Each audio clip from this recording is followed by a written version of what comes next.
Welcome to Politically Unstable at the Washington Times. I'm Kelly Sadler, the commentary editor here. And I am joined today by Ian Kingsbury. He is a PhD and senior researcher at the Do No Harm Institute or group. And they have just announced a new index of where they will be ranking medical schools, medical centers, based on their I'll let you describe it, but based on, patient outcomes and achievement rather than DEI hires. Yeah, thanks for having me. The purpose of our rankings really is to give patients and prospective medical students information about which medical schools are centering excellence. And so there are rankings that already exist for medical schools, perhaps most famously US News and World Report. But if someone wanted to know, which school is taking in the brightest students and giving them what we imagine to be probably the best medical training, you wouldn't really get any information about that from US News World Report or other rankings that exist. And so that's the purpose of our rankings. And so primarily we're focused on academic metrics. What is the GPA or the undergrad GPA of students who are enrolled at the school? What is the MCAT score of the students who are enrolled at the school? Those two measures together form 60% of our rankings. The rest of it comes down to DEI, whether the school has a DEI office and the level of commitment to DEI observed within the school's mission statement. We penalize schools that have an office. We penalize schools that have that in their mission statement because it means that they're derelict in their mission of really centering excellence. And then the other part of it comes down to willingness to differentiate student performance.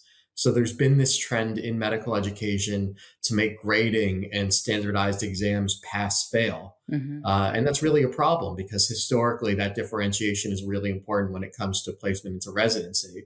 And so we want to see that the schools are actually giving grades. We want to see that the school has a National Honors Medical Society to really recognize their top students. And so those metrics together inform our rankings. And I'm proud to say that University of South Florida Morsani College of Medicine comes out number one within those rankings. So good on them.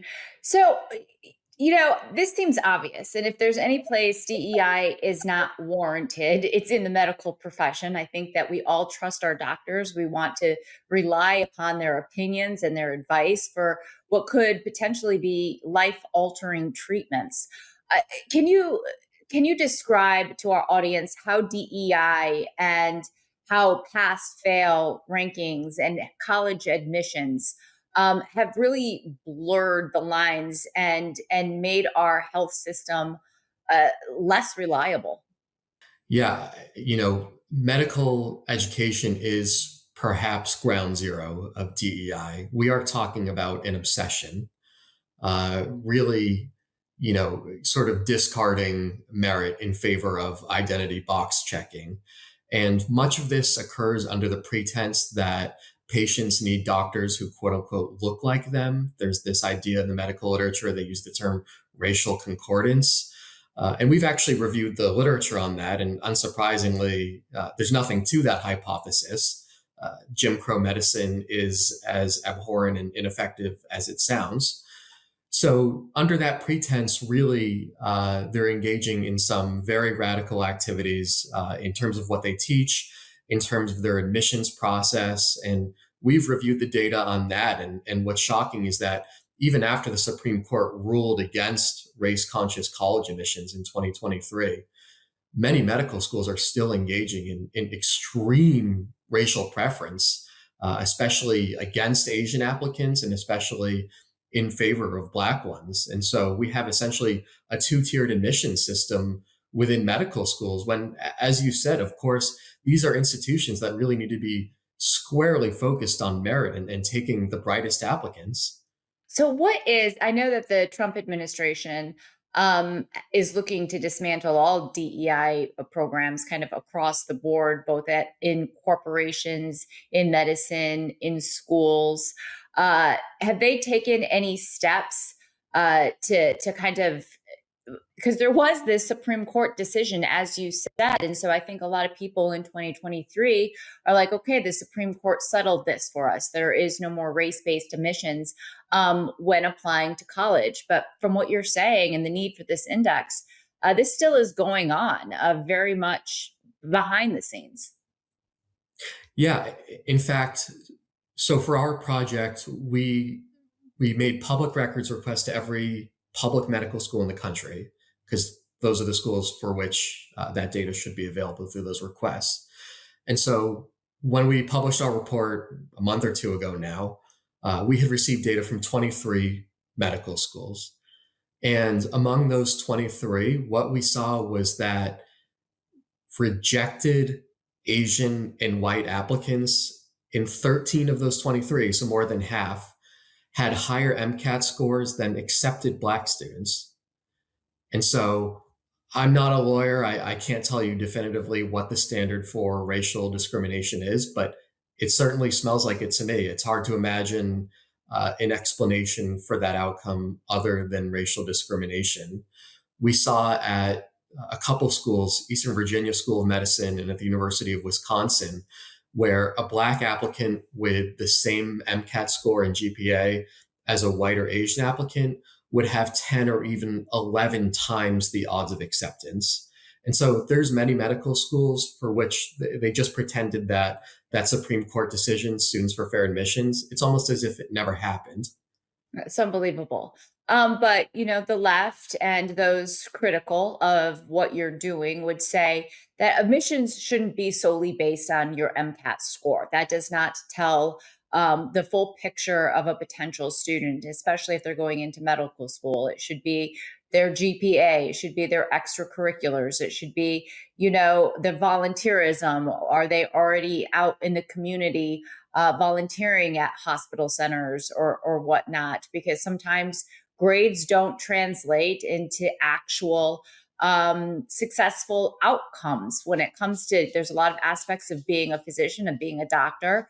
Whether you can do well on a test might not matter so much as if you got, steady hands, steady surgical hands, and experience, actually doing procedures. Yeah, absolutely. I think in an ideal world, we wouldn't necessarily be relying on MCAT scores or GPA alone. The problem is that a lot of these medical schools that are practicing so-called holistic admissions, what they're really doing is devising workarounds to the Supreme Court's decision. And so they're claiming, okay, MCAT score and GPA isn't the whole story. True. But then they use metrics like an individual's commitment to the school's mission. And then you look at the school's mission and it's diversity and equity, right? Mm-hmm. Or it's the amount of time that a student spent serving in a quote unquote underserved community.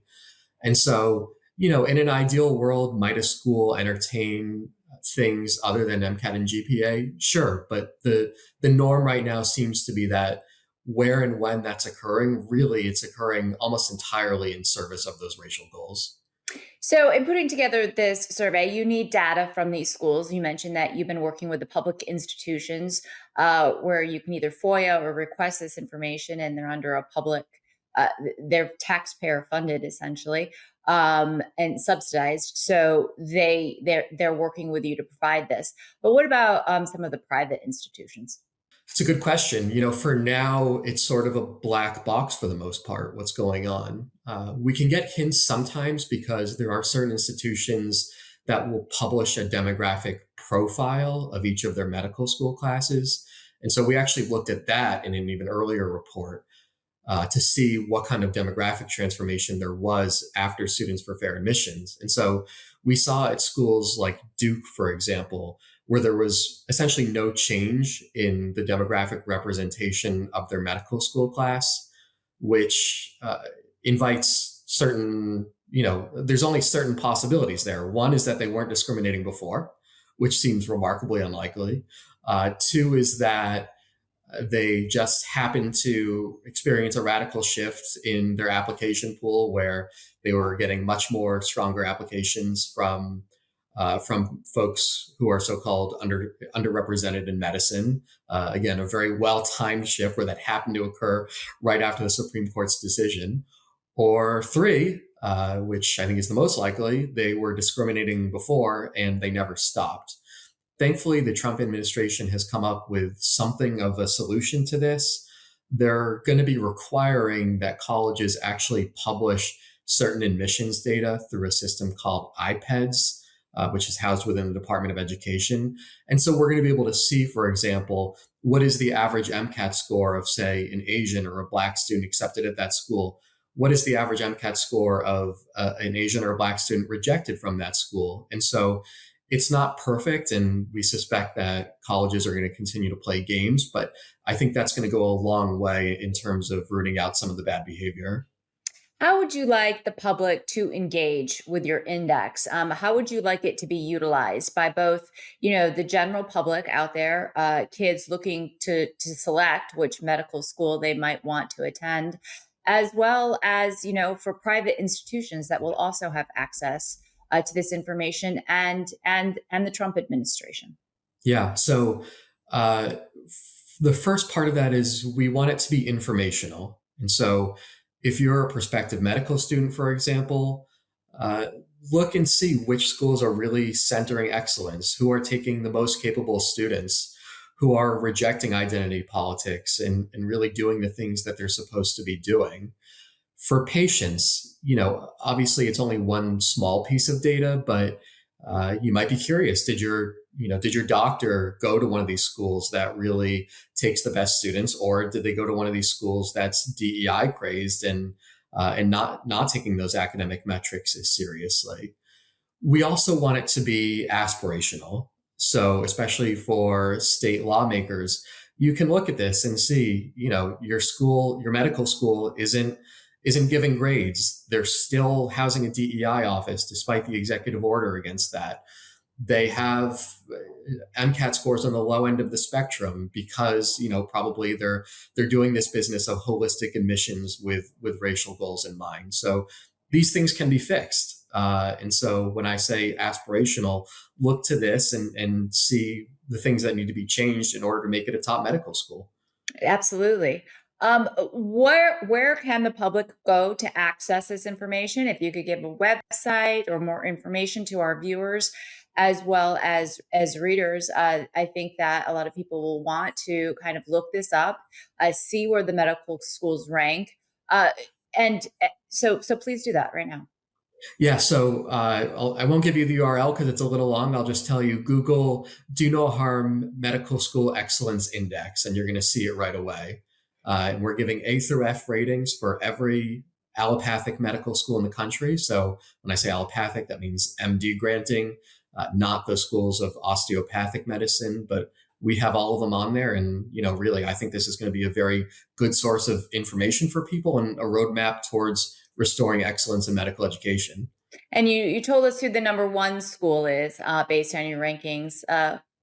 Who ranked on the bottom, the very last? There's a few that rank at the very bottom together. The most notable, perhaps, is the UC Davis School of Medicine. Notable in almost sort of like a cosmic sense, in that it was actually UC Davis that was at the center of a Supreme Court decision decades ago, Bakke, where they ruled against quotas in terms of racial admissions. And so now we're sort of back there, where it was this school that was engaging in these racial quotas continues to engage in really flagrant and terrible racial discrimination. We've profiled some of this on our website. There's a dean there who says explicitly that they're worried about the quote unquote overrepresentation of Asian physicians within the healthcare workforce, and they want to make it so that the physician workforce is representative of the country. And so I think that's a school in particular that deserves an enormous amount of shame and an enormous amount of alarm, because there's other medical schools that have talked about emulating their admission system, and that would really just be a complete disaster for the country. It's something that deserves scorn and scrutiny. It's not a model worth emulating. That's unbelievable. I don't care what my physician looks like. I just am trusting in them and their scientific knowledge, and no one wants to go to the doctor. When you have to go to the doctor, you're usually in some pain and discomfort, and are looking for a solution. And so I don't care who gives me that solution, so long as they're the best at what they do. Skin color, ethnicity, it doesn't matter. Everything should be based on merit and achievement. So I applaud the work that Do No Harm is doing and the transparency of which you're delivering it to the American public. Thank you for your kind words. All right, Ian, it was great talking to you today. Likewise, take care.